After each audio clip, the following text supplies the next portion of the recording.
welcome to another episode of Women Investing in Women. It is my great pleasure and joy to be co-hosting this with Robin. And Robin and I take tremendous amount of pleasure and honor to feature different women on different days to showcase how they are showing up in this world and investing in lifting up other women and building a world that is truly mindful, inclusive, and working for women. And you are going to absolutely love today's conversation because we are going to be talking about the importance of women having a voice and a place to shape society, so that women as the anchors of households, women as anchors of society and social progress are part of driving and shaping the future. Take it away, Robin.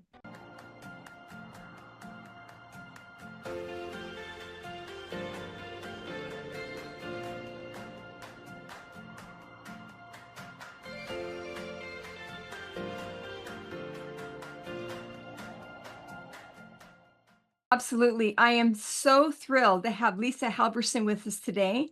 I know Lisa through Mormon Women for Ethical Government. And Lisa actually teaches is a professor at the Utah Valley University in Utah. And she teaches a course on women in history and women in politics.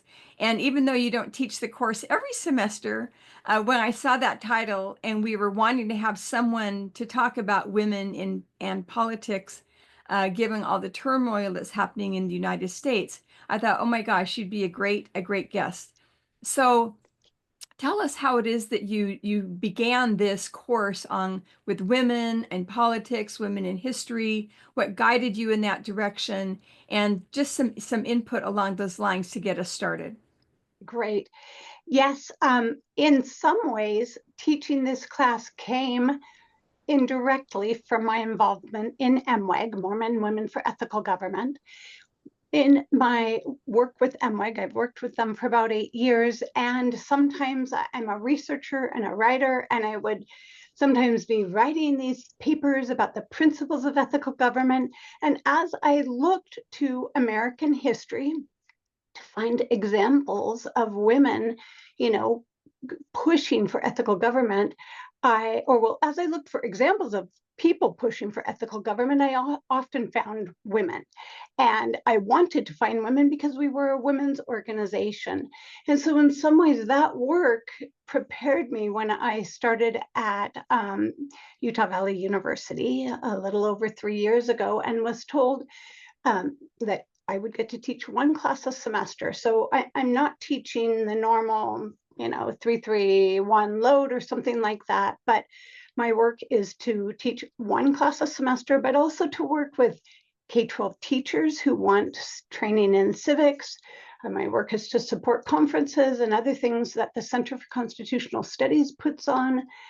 I help get the people in our circle to publish an op-ed once a month in the Deseret News on civics and civility. So with all of these activities, when they said, what course do you want to teach? I said, I would love to teach a course on women in American political thought. It's not the only course I teach. More frequently, I teach American national government to undergrads, and we have a new master's program. And currently, I'm teaching our graduate students who've chosen the teaching track. I'm teaching a course on foundations in civic education. So I don't always get to teach this course, but I do love it. When I'm able to squeeze in this upper level class, it's joyful to look at women who have played a part in American political thought, maybe, especially in the earlier years, not the ones that were signing the Declaration and, being splashed across the news, but they were still supporting that revolution through the ideas and through their support, through their economic boycotts, since they were the ones often running the economies of their household as men went off and fought in the wars. And so it's a little bit of an indirect way, but my work with MWEG helped me to focus on women's contributions to ethical government, and that prepared me to teach this course, this upper level course for undergrads. I am delighted to hear you say that as a fellow professor who's been teaching grad school on the business side for finance and economic development for 24 years. I have always been mindful of the importance of women and the role of women in driving progress. And I'm happy to hear that you're incorporating that into your curriculum as well as having a specialized class for it. What's coming up for me as you are explaining is given the fact that we are moving backwards in not just the United States, there is a movement across the world as women's empowerment movement has enabled women to stand on their own 2 feet financially. It is creating insecurities in certain parts of the masculine world, not all of it, certain parts of the masculine world. And there is a massive pushback because it feels like they're losing control over their women and their women at home and the women in society and the women at work. And correspondingly, there is also a shift towards women being more focused on education, more focused on progress, and men not pursuing higher education, not pursuing some of the things that are going to be needed from a knowledge and know-how perspective to function in the emerging and evolving technology world.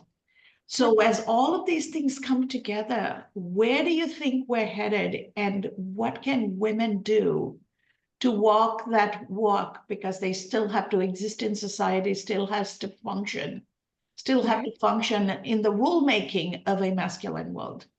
Right. That's such a good question, and I don't have a simple answer for it. I do want to note that this is, like you said, this is not just happening in the United States.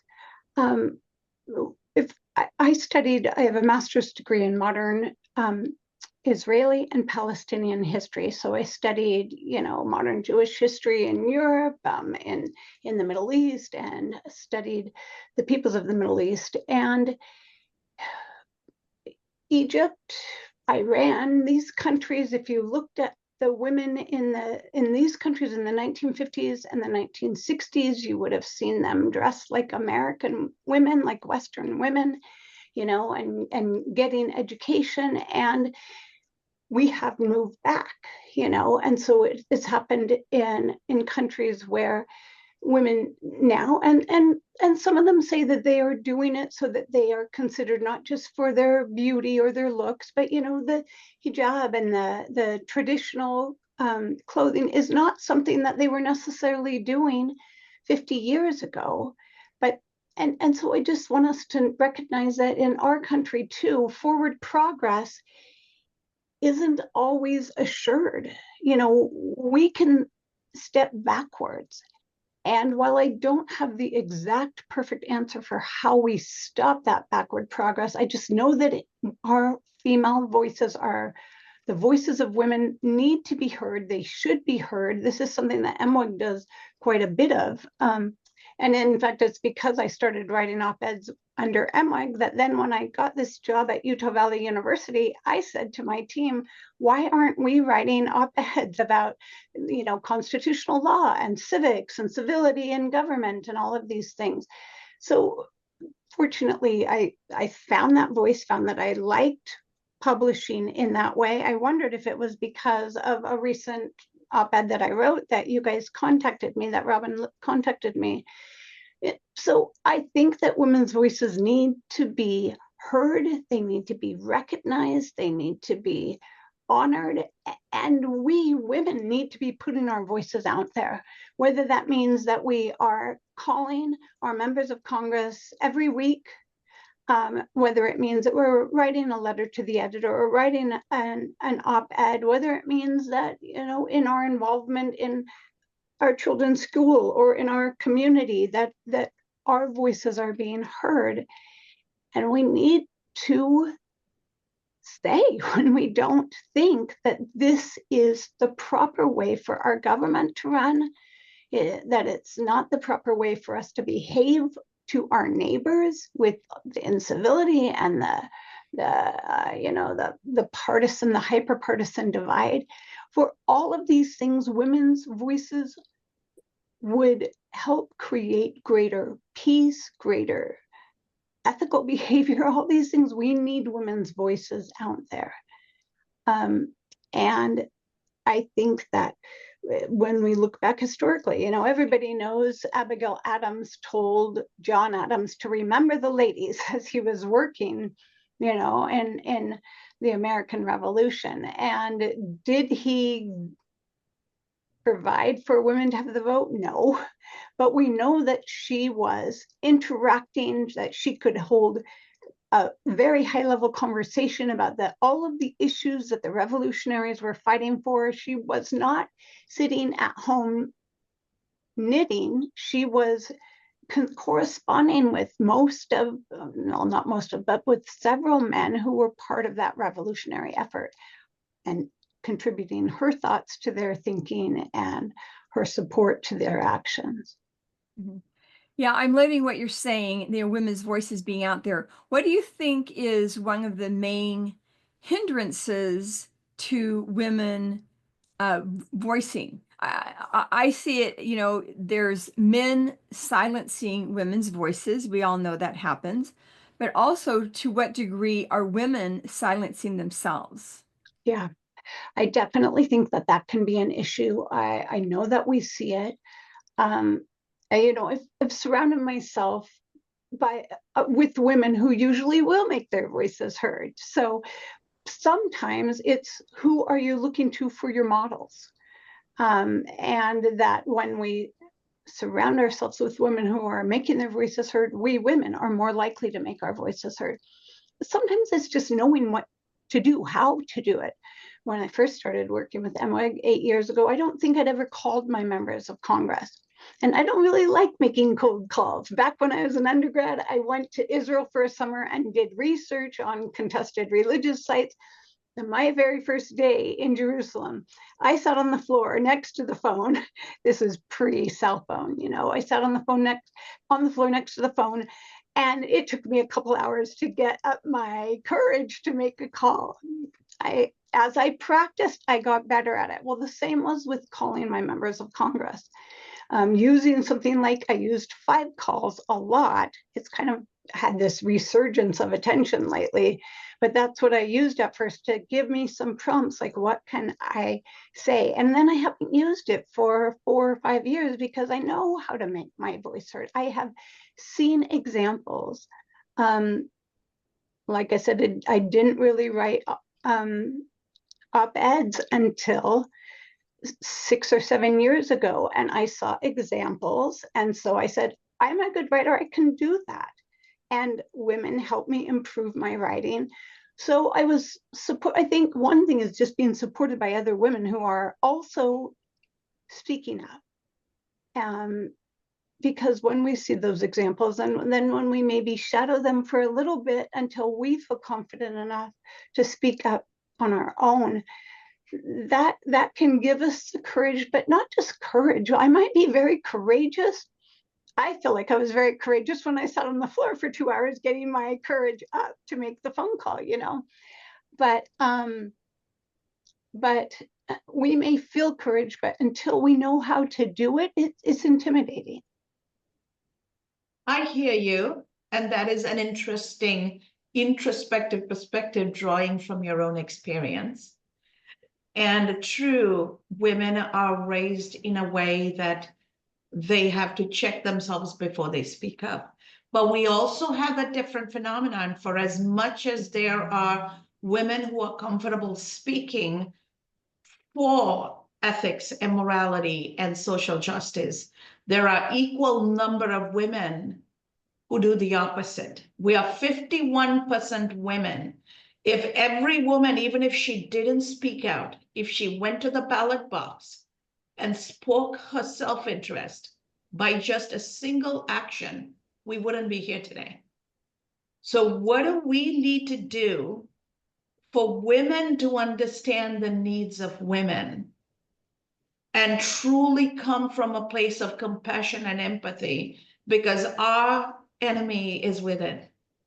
We are our biggest stumbling block. We undo what the other woman does. Right. Right. And, you know, I can't constrain another woman. You know, I can't necessarily change her vote when she goes to the ballot box. But I can make sure that I always vote, and that I am not just thinking about my own situation, but that I am thinking about women's situation more broadly.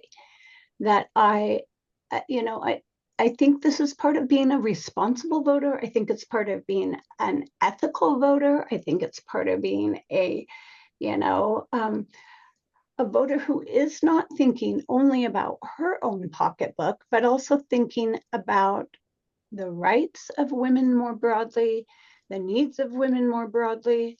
But I cannot necessarily change how another woman votes. You know, before every election, we have a voter preparation party. And I invite a bunch of women and guy friends as well from my neighborhood. Different couples come, but a lot of the women who come are ones that I've befriended, you know, in my political activities. And we get out our mail-in ballot and we open it up and we look at the issues. And when we're on top of our game, people prepare ahead of time on different issues or different candidates, and then we talk about it so that we are informed, that we are making an informed vote. And I will tell you that after that evening passes, I can usually figure out my ballot. You know, there might be one or two questions I still have, but then I go and I take it to the box and the drop box, and I feel so well educated. So I am being a voter who is informed. I'm being a voter who is thinking of others and not just of myself. I am being a voter who, you know, desires change that will support women. That's what I can do individually. I can share my understanding with the other women in my, you know, in my social circle. But I still cannot necessarily change the mind of the woman whose vote maybe negates my vote. That's one of the hard things about our, you know, our form of government is if I want the vote to be exercised by as many people as possible, I can't stop the people who are gonna, you know, negate my vote. I want it to be open. I do believe that we need to do our business by the voice of the people, and that means, I'll get on a soapbox about this. I shouldn't get on a soapbox, but that means that we are not claiming that there are all these fraudulent votes and clamping down and suppressing votes in the name of voter fraud, when really it's not a thing in our country. It's just not a thing anymore. So I am trying to get as many people to vote and to express their opinions, and I won't be able to control what all of them vote for. Yeah, absolutely. Excellent points and excellent insights. I'm wondering, I realize we just have a few minutes left. Every interview always flies by, but are there one or two women in history that you can think of that made a big difference that maybe are not as well known, or maybe they didn't perceive that their action would be powerful, or maybe they knew their action would be powerful? But are there one or two like favorite women that you love to teach about in your class? I love to teach about Ida B. Wells. She was a Black woman who was a journalist and who got the word out. I mean, what she did was she had a friend who was hung by a mob, who was lynched. And so she started keeping record of lynchings and publishing those things into the papers and explaining, you know, the so-called reasons for those lynchings were very often not even what the stereotype was.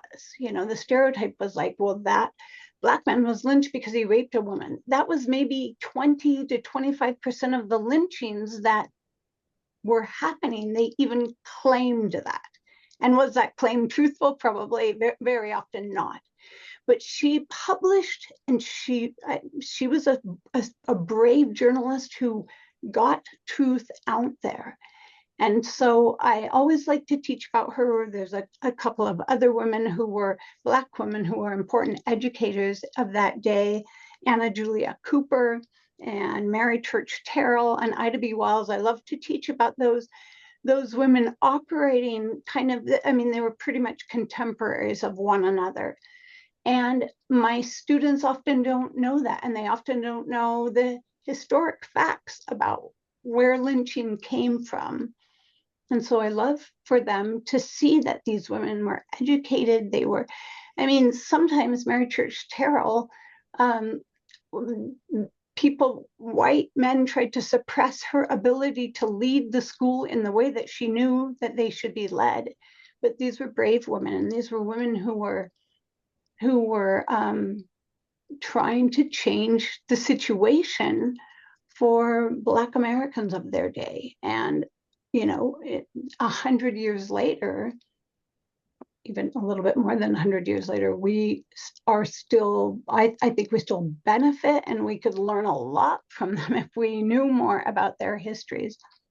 Thank you. Thank you for that, Lisa. And Yeah. as we move towards wrapping up, two things. One, appreciate you sharing the wisdom of women who have made an impact.